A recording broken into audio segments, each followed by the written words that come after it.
మాజీ మంత్రులు జోగి రమేష్, అంబటి ఇళ్లపై టీడీపీ కార్యకర్తల దాడి సంచలనం సృష్టించింది. కూటమి ప్రభుత్వ తీరుపై వైసీపీ నేతలు మండిపడుతున్నారు. చంద్రబాబు, లోకేష్ డైరెక్షన్లోనే దాడులు జరిగాయంటూ కౌంటర్ ఇస్తున్నారు. వచ్చింది ఒక పథకం ప్రకారం ప్లాన్డ్గా జరిగింది అనడానికి కావాల్సిన వీడియో సాక్ష్యాలు ఉన్నాయి. మనుషులు కూడా గుర్తుపట్టదు. కొంతమందిని ఇక్కడికి వచ్చిన మన నాయకులు చాలామంది వీళ్ళు గుర్తుపడతారు. అందులో రెండు రకాల వాళ్ళు కనపడుతున్నారు.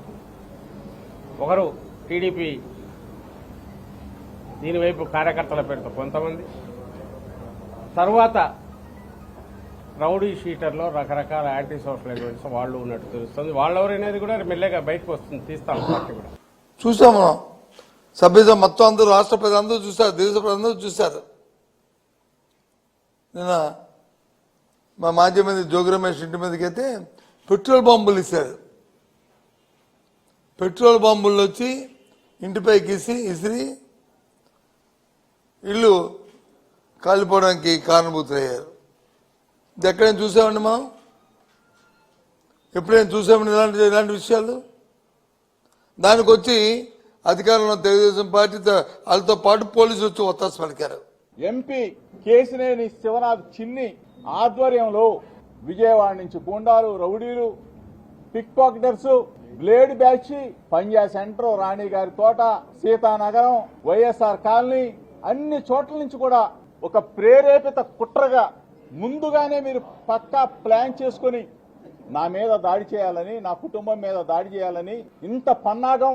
ఒక ముఖ్యమంత్రి స్థాయి వ్యక్తి, అతని కుమారుడు కనుసన్నల్లో ఒక బడుగు బలహీన వర్గాలకు సంబంధించిన జోగి రమేష్ మీద దాడి చేయాలని చెప్పేసి మీరు పథక రచన చేశారంటే ఇంతకన్నా దుర్మార్గం ఇంకోటి ఉందా అని చెప్పేసి చంద్రబాబు నాయుడు గారిని, చంద్రబాబు నాయుడు కొడుకు లోకేష్ని అడుగుతామన్నా.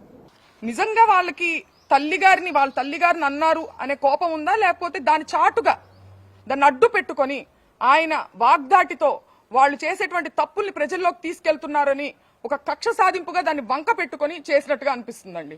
ఎందుకంటే లీగల్ కాన్సిక్వెన్సెస్ ఉంటాయి అంటే నేను ఫేస్ చేయడానికి రెడీగానే ఉన్నారని ఆయన అంటున్నారు. అయినా కానీ 8 గంటల పాటండి పోలీస్ బెటాలియన్ ఎంత దూరంలో ఉందని నేను ప్రశ్నిస్తున్నా. చంద్రబాబు నాయుడు గారి గృహం ఎంత దూరంలో ఉంది? ఇళ్ల మీద దాడులు చేస్తారా? ఇళ్లు తగలబెడతారా? భౌతికంగా నిర్మూలిస్తారా? మా వాళ్ళ మీద హత్యాయత్నం చేస్తారా? అంటే మమ్మల్ని చంపేస్తారా? మమ్మల్ని అందరినీ భౌతికంగా నిర్మూలిస్తారా? అంటే మిమ్మల్ని ప్రశ్నిస్తే మీరు ఆలోచన చేసేది నోరు ఎత్తినటువంటి వాడిని గొంతు నక్కడమే కాకుండా శాశ్వతంగా చంపేస్తే ఇంకా వాళ్ళు మమ్మల్ని మాట్లాడేటువంటి వాళ్ళు ఉండరు, ప్రశ్నించే వాళ్ళు ఉండరు అనేటువంటి ఆలోచనతో ఉన్నారా? ఇది ఎక్కడైనా జరిగిందా? ఈ రాష్ట్రంలో ఎప్పుడైనా ఈ జంగిల్ రాజు ఉన్నప్పుడు జరుగుతుంది తప్ప ఎప్పుడైనా గతంలో ఇటువంటి పరిస్థితులు మనం చూసామా?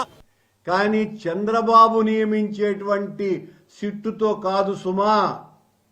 చంద్రబాబే సిట్టును నియమిస్తే ఆ సిట్టు అధికారులు సిట్ అంటే సిట్టు, స్టాండ్ అంటే స్టాండ్ అంటారు. కనుక వాళ్ళు వెంటనే మమ్మల్ని అందరినీ నిందితుల్ని చేస్తారు. కనుక వాళ్లతో కాదు చేయాల్సింది, తప్పుడు నివేదికలు ఇచ్చి తప్పుడు చేయనటువంటి వాళ్లను నేరస్తులుగా చిత్రీకరించి అందరినీ జైలుకు పంపించేటువంటి సిట్టు కాదు కావాల్సింది.